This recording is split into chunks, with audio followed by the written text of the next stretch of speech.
Hello students, आपका ICIT online classes में मैं संतोष कुमार गुप्ता बहुत बहुत स्वागत करता हूं। आज मैं आपके लिए digital financial tools and application का तीसरा पार्ट लेके आया हूं। इससे पहले मैंने आपको 2 वीडियोज़ इसके दे दिए थे। अगर आपने उन वीडियो को नहीं देखा है तो इस वीडियो के डिस्क्रिप्शन बॉक्स में उसका लिंक्स है, आप उसे ज़रूर देखिए। आज हम लोग डिस्कस करने वाले हैं जो हमारे माध्यम होते हैं कैशलेस ट्रांजैक्शन के लिए, उनकी बात पिछले वीडियो में हुई थी। तो उसी ही क्रम में एक होता है क्रेडिट कार्ड और एक होता है डेबिट कार्ड। तो क्रेडिट कार्ड और डेबिट कार्ड क्या है और इन दोनों में क्या अंतर होते हैं, हम लोग उसको आज सीखने वाले हैं।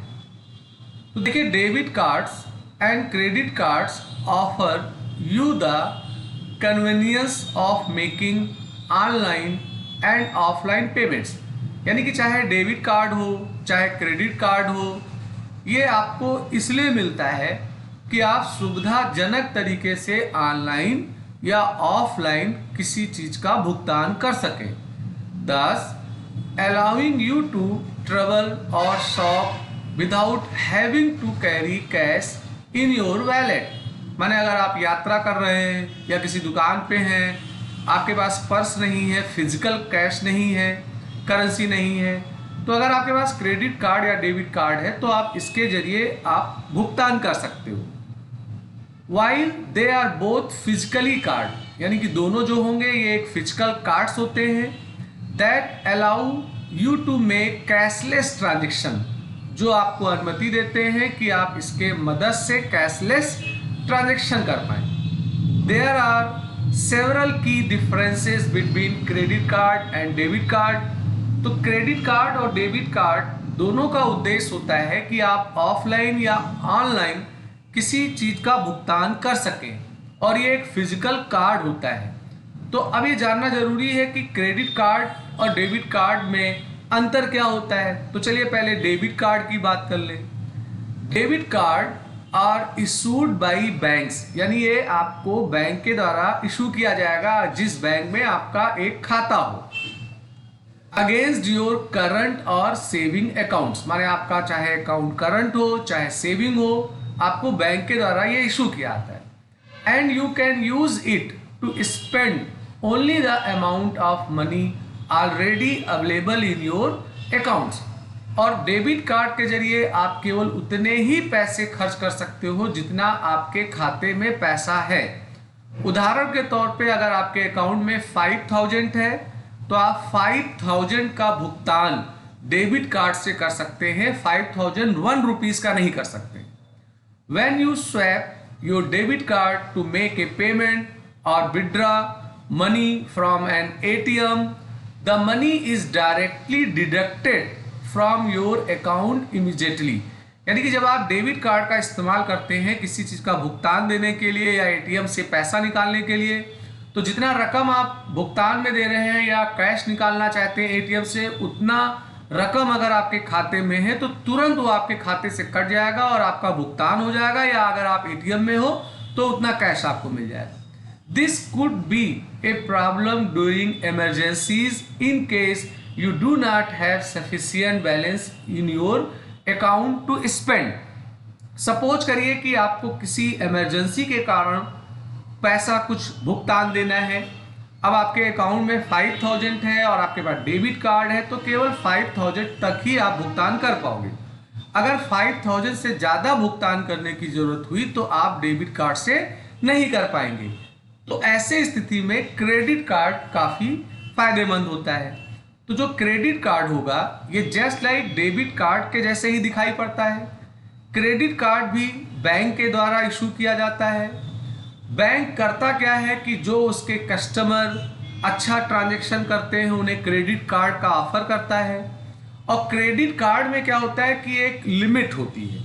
जैसे मान लेते हैं आपको 1 लाख तक का लिमिट मिल गया, तो अगर आपके खाते में पैसा नहीं भी है तो भी आप 1 लाख तक कोई परचेजिंग कर सकते हैं या कैश विड्रॉ कर सकते हैं। पर अगर आपने क्रेडिट कार्ड से कोई रकम लिया है तो वो एक लिमिटेड पीरियड के लिए उधार होगा आपका बैंक से। उतने टाइम तक बैंक आपसे ब्याज लेगा और उतने टाइम के अंदर आपको अपने भुगतान को जमा करना होगा बैंक में। तो सपोज करिए आप एम्प्लॉई हैं, आपको पता है कि मेरे महीने की सैलरी 20,000 रुपये होती है। अब पता लगा आपको इमरजेंसी में मंथ के लास्ट में 15,000 की ज़रूरत पड़ गई, खाते में है नहीं पैसा, तो अगर आपके पास क्रेडिट कार्ड है तो वो 15,000 आप खर्च कर दो, और जब आपकी सैलरी मिलेगी तो वो पैसा आप अपने अकाउंट में जमा करेंगे तो वो क्रेडिट कार्ड से एडजस्ट हो जाएगा। तो on the other hand a credit card gives you a credit limit from where you can borrow funds to make payments as and when required. You need to pay back the borrowed amount within a stipulated time, following which the limit is restored. The credit limit depends on the various factors such as your credit score, age, income, etc. Interest is charged on the outstanding amount only in case of delayed payments. You can also avail substantial rewards points, cashback and discount on movie tickets, online purchases, travel booking and more. तो कहने का मतलब वही है जो मैंने पहले बताया था कि क्रेडिट कार्ड जो होता है इसमें एक लिमिट होती है क्रेडिट की। आपको बैंक एक तरह से उधार दे देता है आप उतने पैसे को, और एक टाइम पीरियड फिक्स होती है। उस टाइम पीरियड के अंदर अगर आपने अपने उधार पैसे को जमा किया तो आपको कोई एक्स्ट्रा पैसा नहीं देना है, अन्यथा उसके बाद बैंक आपका ब्याज उस पर लगाएगा। क्रेडिट लिमिट भी अलग अलग फैक्टर पे होता है, जैसे आपका बैंक का अगर अच्छा लेन देन है, आप बेस्ट कस्टमर हैं, तो उसके हिसाब से क्रेडिट कार्ड की लिमिट होगी, एज के हिसाब से होगा, इनकम के हिसाब से होगा, और जो उधारी पैसा आपका है उस पर ब्याज भी लगेगा अगर आपने एक पीरियड तक पैसा नहीं जमा किया है। और आप जब क्रेडिट कार्ड के जरिए कोई परचेजिंग करते हैं तो इसमें रिवार्ड्स माने कुछ कैशबैक वगैरह भी मिल जाता है। अगर आप कोई ऑनलाइन परचेजिंग करिए, टिकट परचेज करते हैं मूवी का, तो इसमें आपको कुछ रिवार्ड्स पॉइंट्स भी मिल जाते हैं, माने पैसे भी कैशबैक हो जाते हैं। तो ये है आपका क्रेडिट कार्ड और डेबिट कार्ड। अब बात आता है ई वैलेट का। तो वैलेट का मतलब होता है पर्स, और ई का मतलब हो गया इलेक्ट्रॉनिक पर्स। तो a e wallet sometimes called a digital wallet, यानी इसको हम लोग ई वैलेट को डिजिटल वैलेट के नाम से भी जानेंगे। Is a secure place that contains one or more currency purses, माने कि सुरक्षित जगह है जहां आप एक या एक से अधिक मुद्रा के पर्सेस को रखते हैं। Your shoppers can found a e wallet in several different ways, माने जहाँ से आप खरीदारी कर रहे हो वो आपके ई वैलेट को अनेक तरीकों से पाने का काम करेगा। वंस फाउंडेड, अगर एक बार मिल गया तो shoppers can use E wallet online two by goods or services, और उसके बाद जो शॉपर्स है वो उसका इस्तेमाल करेगा ऑनलाइन, कोई सामान खरीदना है या कोई सर्विसेज खरीदना है तो उसका वो पेमेंट कर सकता है। A shopper must registered with the provider, यानी कि जो ई वैलेट के सुविधा देने वाले कंपनीज हैं वहाँ से शॉपर को रजिस्टर होना होगा, और उसकी फुल केवाईसी माने नो योर कस्टमर, आपका valid ID proof, address proof, ये सारी डिटेल्स केवाईसी में होंगी, और फिर तब आप रजिस्टर्ड हो जाओगे प्रोवाइडर से। Before they are allowed to use a e wallet, यानी ई वैलेट को यूज करने से पहले आपका जहाँ से जो प्रोवाइडर है वहाँ से आपकी केवाईसी होगी, तभी इसका यूज कर पाओगे। Verified shopper normally have a higher spending limit, और जो वेरीफाई शॉपर होते हैं समानता उनका एक कितना पैसा खर्च होगा उसका एक हायर लिमिट भी होता है। इसका सबसे अच्छा उदाहरण है ई वैलेट का पेटीएम। पेटीएम का आप बहुत नाम सुनते होंगे, ये एक ऐप होता है जो हमारे मोबाइल में होता है, और हम इसके माध्यम से कोई सर्विस परचेज कर रहे हैं, कोई प्रोडक्ट परचेज कर रहे हैं, कोई बिल वगैरह जमा कर रहे हैं, मूवी का टिकट ले रहे हैं, तो हम पेटीएम से उसका भुगतान कर देते हैं। तो पेटीएम जो है is an Indian e commerce payment system and financially technology company based in Noida, Uttar Pradesh, India. यानी पेटीएम जो है ये एक इंडियन कंपनी है जो यूपी में नोएडा शहर में स्थित है, और ये एक पेमेंट सिस्टम और financial technology e commerce company है। Paytm is currently available in 11 Indian languages, यानी ये अलग अलग भाषाओं में भी उपलब्ध है, 11 भारतीय भाषाओं में ये उपलब्ध है।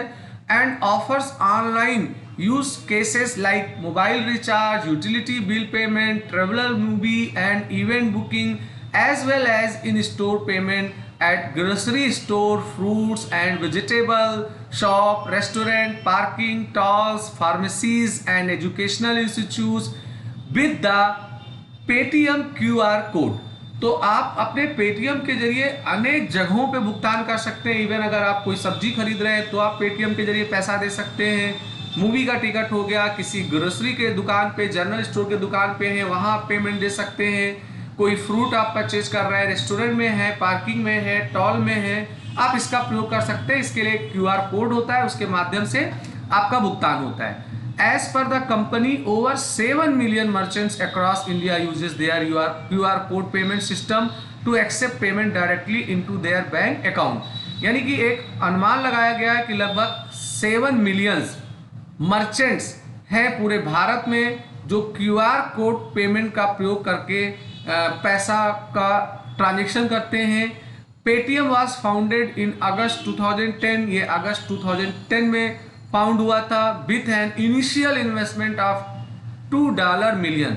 $2 मिलियन का प्रयोग करके इसका शुरुआत हुआ था और इसके फाउंडर हैं विजय शेखर शर्मा, जो अपने यूपी, अपने भारत के नोएडा शहर के रहने वाले हैं। तो ये एक पेटीएम बहुत ही कॉमन ई वॉलेट है जिसके माध्यम से हम आप कोई भुगतान का काम, परचेजिंग का काम कर सकते हैं। अब एक आता है आपका पॉइंट ऑफ सेल, जिसे POS बोलते हैं। तो देखिए, पॉइंट माने एक जगह और सेल माने कोई चीज़ बेचने का काम किया रहा है। तो अगर आप किसी शॉप पे जाओ, किसी मार्ट में जाओ, किसी शॉपिंग मॉल में जाओ, तो आप जब कोई चीज़ वहाँ से परचेज करते हो तो परचेजिंग करने के बाद आपको भुगतान देना होता है। तो भुगतान देने के लिए आप भुगतान वाले काउंटर पे आते हो। तो उस काउंटर पे एक व्यक्ति होता है, आप कह सकते हो कंप्यूटर ऑपरेटर होता है। वहाँ कंप्यूटर रखा होगा, प्रिंटर लगा होगा, आपका डेबिट क्रेडिट कार्ड के लिए स्वाइपर मशीन भी होगा। तो आप जब वहाँ जाते हो तो आपने जो सामान खरीदा है उसका ऑफलाइन या ऑनलाइन आप भुगतान करते हो और वो आपको रिसिप्ट देता है। तो वो जो प्लेस है जहाँ आप अपने खरीदे गए सामानों को पेमेंट कर रहे हो या जो दुकानदार सेल किया है उसके एवज में आपसे भुगतान ले रहा है, उस जगह को हम लोग बोलते हैं POS। तो a point of sale is a place where a customer executes the payment for goods or services and where sales taxes may become payable. यानी ये वो जगह होता है जहां कस्टमर ने जो भी गुड्स परचेज किया है या सुविधा परचेज की है उसके भुगतान के लिए काम करता है, उस स्थान को POS बोलते हैं। POS ट्रांजेक्शन में अकर इन पर्सन और online with receipt generated either in print और इलेक्ट्रॉनिकली। तो जब आप कोई भुगतान करते हो तो ये ऑनलाइन भी होगा भुगतान, या आप कैश भी दे के भी कर सकते हो। और जब आप भुगतान करते हो तो आपको प्रिंट करके एक रसीद मिलेगी या आपके मोबाइल पे मैसेज के जरिए इन्फॉर्म किया जाएगा कि आपने भुगतान कर दिया है। POS system are increasingly interactive particularly in the hospitality industries. यानी ये ज़्यादा बेहतर है ऐसे जगह पे जो ऐसी इंडस्ट्री है जो हॉस्पिटैलिटी के लिए है। And allow customer to place order and reservations and pay bill electronically. तो POS का मतलब वो जगह जहां कस्टमर अपने द्वारा खरीदे गए गुड्स या सर्विसेज का भुगतान करता है। अब एक बात आता है OTP। अक्सर आप देखते होंगे कि अगर आप कोई ट्रांजेक्शन करते हैं, कोई लेन देन का काम करते हैं, इंटरनेट बैंकिंग से कोई भुगतान देते हैं, तो आपके मोबाइल पे एक पासवर्ड आता है, एक कोड आता है जिसे हम लोग वन टाइम पासवर्ड बोलते हैं। वन टाइम पासवर्ड को हम लोग वन टाइम पिन भी बोलते हैं। ये एक डायनामिक पासवर्ड होता है। तो जब आप कोई भी ट्रांजेक्शन करेंगे, transaction in the sense suppose करिए कि आपने इंटरनेट बैंकिंग के माध्यम से किसी को कोई भुगतान किया, तो जैसे ही भुगतान करेंगे तो तुरंत वो भुगतान नहीं होगा। आपका जो रजिस्टर्ड मोबाइल नंबर बैंक का है उस पर आपको एक कोड मिलेगा, एक पासवर्ड मिलेगा, एक पिन मिलेगा, एक OTP मिलेगा। और जब उस पासवर्ड, पिन या OTP को आप अपने भुगतान कर रहे हुए ऐप में डालोगे तभी ही वो आपके ट्रांजेक्शन को कंप्लीट करेगा। तो नॉर्मली ये इसलिए यूज किया जाता है कि कोई गलत व्यक्ति आपके ऑनलाइन चीज़ों का मिसयूज ना कर सके। एक अथेंटिकेशन के लिए होता है कि जो अथराइज पीपुल होगा, बैंक से जिसका मोबाइल रजिस्टर होगा, उसी मोबाइल पे ये कोड आएगा तो एक क्लियर होगा बात कि सही व्यक्ति ही इसका भुगतान कर रहा है। तो आपके सिक्योरिटी उद्देश्य के लिए इस टेक्नोलॉजी को यूज किया जाता है। एक होता है QR, क्विक रिस्पांस कोड। तो देखिए जैसे बार कोड होता है उसी के ही तर्ज पे एक QR कोड आता है। QR कोड जनरली स्क्वायर दिखाई पड़ता है, ये स्क्वायर शेप का होता है, इसमें ग्रिड बने होते हैं, इनमें बहुत सारे डिटेल्स सूचनाएं छिपी होती हैं, उन्हें हम लोग QR कोड बोलते हैं। QR कोड जो होता है ये जनरली किसी पर्टिकुलर प्रोडक्ट को ट्रैक करने के लिए या उस प्रोडक्ट के रिलेटेड सूचनाओं को एक्सेस करने के लिए इसका यूज किया जाता है। इसे नॉर्मली मार्केटिंग या एडवर्टीजमेंट में यूज किया जाता है। QR code were develop in the 1990 यानी 1990 में बना। तो जैसे अभी आपको कोई मार्कशीट मिला तो उस मार्कशीट में भी आपको QR कोड मिल सकता है, और उस QR कोड को जब डिवाइस से स्कैन किया जाएगा तो आपके रिलेटेड जो सूचनाएं उसमें कोडिंग के फॉर्म में है वो मिल जाएंगी। या आपने देखा होगा कि अगर हम अपने मोबाइल के व्हाट्सएप को अपने लैपटॉप से कनेक्ट करते हैं तो हमें QR कोड से स्कैन करना होता है, तो हमारा मोबाइल का जो व्हाट्सएप है वो हमारे ब्राउज़र में खुल जाता है और हम अपने व्हाट्सएप को प्रयोग कर लेते हैं अपने लैपटॉप में या अपने डेस्कटॉप में। तो ये हो जाता है आपका QR कोड। इसको बनाने वाले व्यक्ति का नाम डेंजो वेब था और ये 1990 में बनाया गया। तो ये कुछ रिलेटेड टॉपिक थे हमारे ट्रांजैक्शन के रिलेटेड, मैंने उनके बारे में अवगत कराया। मैं उम्मीद करता हूँ आपको मेरा आज का वीडियो अच्छा लगा होगा। अच्छा लगा तो लाइक करिए, शेयर करिए, सब्सक्राइब बटन पे क्लिक करके बेल आइकन को जरूर लीजिए, जिससे मैं कोई नया वीडियो बनाऊं तो उसका अलर्ट आपको तुरंत मिल जाया करे। तो आज का वीडियो मैं यहीं समाप्त कर रहा हूं। आपका दिन शुभ हो। मैं जल्द ही आपके लिए नया वीडियो लेके आऊंगा।